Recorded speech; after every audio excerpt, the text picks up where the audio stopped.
Hello all my dear friends. આજે આપણે ભણીશું ધોરણ 10નું 14મું ચેપ્ટર, જેનું નામ છે સંભાવના. એ કુલ 10 માર્કનું આવે છે અને બોર્ડની પરીક્ષામાં જો આમાં ધ્યાન રાખીએ તો આપણે રોકડા 10માંથી 10 માર્ક લઈ શકીએ તેમ છીએ. ચેપ્ટર ખૂબ જ સરળ છે. તો સૌથી પહેલાં આપણે જાણીશું કે સંભાવના એટલે શું. તો સંભાવના એટલે બીજું કંઈ જ નથી. સમ એટલે થોડું કે થોડું કે કેટલીક, અથવા તો ભાવનાઓ એટલે એવો ભાવ ઊભો થવો અથવા તો અંદાજ લગાવવો વગેરે. એટલે કે કોઈ પણ જવાબ મળે છે અથવા તો કોઈ પણ શક્યતાઓ થવાની, કોઈ પણ ઘટના થવાની, એની જે આપણે ભાવ ઊભો કરીએ છીએ અથવા તો આપણે એવો અંદાજ લગાડીએ છીએ તેને સંભાવના કહેવામાં આવે છે. તો આ ચેપ્ટરમાં આપણે 4 પ્રકારના અલગ અલગ ઘટનાઓની સંભાવના શોધવામાં આવે છે. જેમ કે સૌથી પહેલું જ આવે છે આપણે કે સિક્કા ઉછાળની સંભાવના. જેમ કે સિક્કામાં 2 આવે છે, કાંટો અથવા રાજા, એટલે કે હેડ્સ અથવા તો ટેલ્સ. તો તેમાંથી પરિણામ મેળવવાની સંભાવના શોધવામાં આવે છે. બીજું આવે છે પાસા ઉછાળની સંભાવના. એટલે કે પાસા ઉપર 1 થી 6 અંકો હોય છે. તો 1 થી 6 અંકોમાંથી કઈ અંક આવવાની કેટલી સંભાવના છે તે શોધવામાં આવે છે. આ બંનેમાં એક સિક્કો અથવા તો એક પાસો હોય છે, અથવા તો 2 સિક્કા અને 2 પાસાઓ હોય છે. ત્રીજું આવે છે યાદચ્છિક રીતે દડાની પસંદગી, જેમાં જુદા જુદા રંગના દડાઓ હોય છે અને તેમાંથી યાદચ્છિક રીતે દડાને પસંદ કરવામાં આવે છે. યાદચ્છિક રીત એટલે શું એ આપણે આગળ સમજીશું. અને ચોથું આવે છે 52 પત્તાની પસંદ કરાયેલું પત્તું. એટલે કે 52 આપણે જેને કેસ કહીએ છીએ, એટલે કે પત્તાની રમત છે, એમાંથી કયું પત્તું આવશે તેની સંભાવના શોધવામાં આવે છે.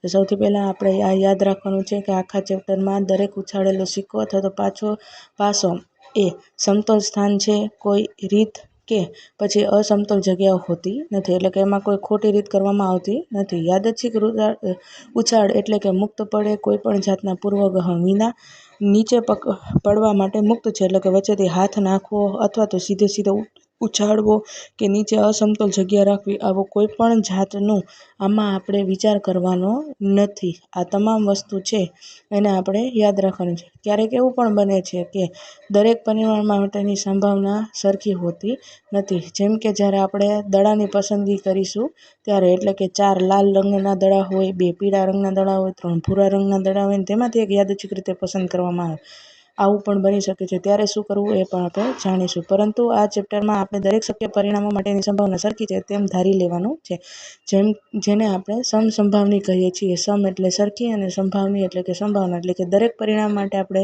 સરખી સંભાવના છીએ તેવું ધારી લેવાનું હોય છે. હવે આપણે આગળ જાણીએ કે, એટલે કે આ ખાલી જાણવા માટે છે કે પી એટલે પ્રોબેબિલિટી એટલે કે સંભાવના, અને જ્યારે ઈ એટલે કોઈ પણ ઘટના અથવા તો કોઈ ઇવેન્ટને આપણે ગુજરાતીમાં ઘટના કહીએ છીએ.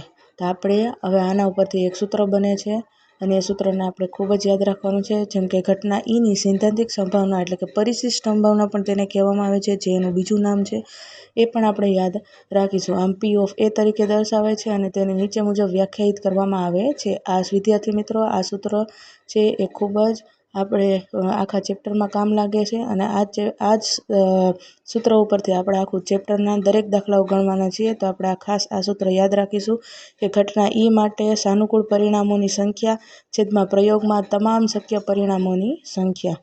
સંભાવનાની આ વ્યાખ્યા છે એ પિયર-સિમન લાપ્લાસે ઈસવીસન 1795માં આપેલી છે. આ બાબત આપણે યાદ રાખીશું. ક્યારેક MCQ અથવા તો ઓબ્જેક્ટિવમાં પૂછાઈ શકે છે જો પેપર અઘરું કાઢવું હોય તો માટે આપણે એ બાબત પણ ધ્યાન રાખશું. હવે આપણે એક ઉદાહરણ સમજીએ. જેમ કે સિક્કાને એક વખત ઉછાળવામાં આવે છે ત્યારે તેના ઉપર છાપ મળવાની સંભાવના શોધો તથા તો કાંટો મેળવવાની સંભાવના શોધો. અહીંયા આપણે યાદ રાખશું કે સિક્કાને માત્ર એક જ વખત ઉછાળવામાં આવે છે અને ઉછાળેલી સિક્કો છે એ સમતોલ જગ્યા ઉપર જ પડવા દેવામાં આવે છે. કે સિક્કાને એકવાર ઉછાળવામાં આવે છે, તેથી તેના માટે શક્ય 2 પરિણામો છે. કાં તો એ છાપ આવી શકે અથવા તો કાંટો આવી શકે. આમ કુલ 2 પરિણામો થશે. ધારો કે છાપ મળે તે ઘટનાને ઈ કહો, એટલે કે તેની સંભાવના 1 છે. ફરી પાછું આપણે સૂત્રનો ઉપયોગ કરીશું. પી ઓફ ઈ એટલે કે પી ઓફ છાપ. ઈને સાનુકૂળ પરિણામોની સંખ્યા છેદમાં શક્ય પરિણામોની સંખ્યા. સાનુકૂળ પરિણામ એટલે કે છાપ એક જ છે અને એક જ વખત ઉછાળવામાં આવે છે, માટે 1/. શક્ય કુલ પરિણામો એટલે કે કુલ 2 પરિણામો છે એટલે 1/2. આ જ પ્રમાણે જો કાંટો મળે તે માટેની ઘટના એફ હોય છે એટલે કે પી ઓફ એફ બરાબર પી ઓફ કાંટો અને 1/2. તો આ રીતે છે આપણે આગળ પણ દરેક ચેપ્ટર છે તો દરેક પોઈન્ટ છે એને આપણે શાંતિથી અને ધીરે ધીરે